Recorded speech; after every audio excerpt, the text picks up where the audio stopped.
ایک شیر شکار پر نکلا، سات ریچھ اور لومڑی بھی تھے۔ تین شکار ہوئے، ایک گائے، ایک ہرن اور ایک خرگوش۔ واپسی پر شیر نے تقسیم کا حکم دیا۔ ریچھ نے فخر سے کہا، گائے آپ کی، ہرن میرا اور خرگوش لومڑی کا۔ یہ سننا تھا کہ شیر نے ایک ہی وار میں ریچھ کو ختم کر دیا۔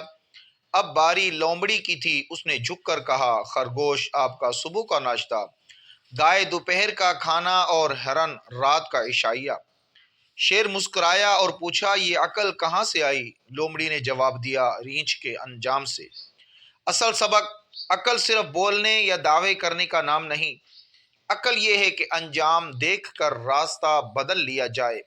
ہم ہر روز جنازے دیکھتے ہیں، قبرستان جاتے ہیں، اپنوں کو مٹی میں اترتے دیکھتے ہیں، مگر دل پھر بھی دنیا کی ہرس، غرور اور غفلت سے نہیں بھرتا۔ حقیقت موت دور نہیں، صرف نظر سے اوجھل ہے۔ جو دوسروں کی موت سے نہ سیکھے، وہ اپنی باری پر سیکھنے کے قابل نہیں رہتا۔ موت سب سے بڑی استاد ہے۔ جو اس سے پہلے سیکھ گیا وہ کامیاب ہو گیا۔ اپنی زندگی کو سنبھالو، اس سے پہلے کہ وقت تمہیں سنبھلنے کا موقع ہی نہ دے۔ حوالہ جات: یہ کہانی کہاں سے لی گئی؟ یہ حکایت مولانا جلال الدین رومی کی دانائی سے لبریز ہے۔ سادہ سی کہانی ہے مگر معنی گہرے ہیں۔ ویڈیو اگر اچھی لگے تو لائک ضرور کیجیے۔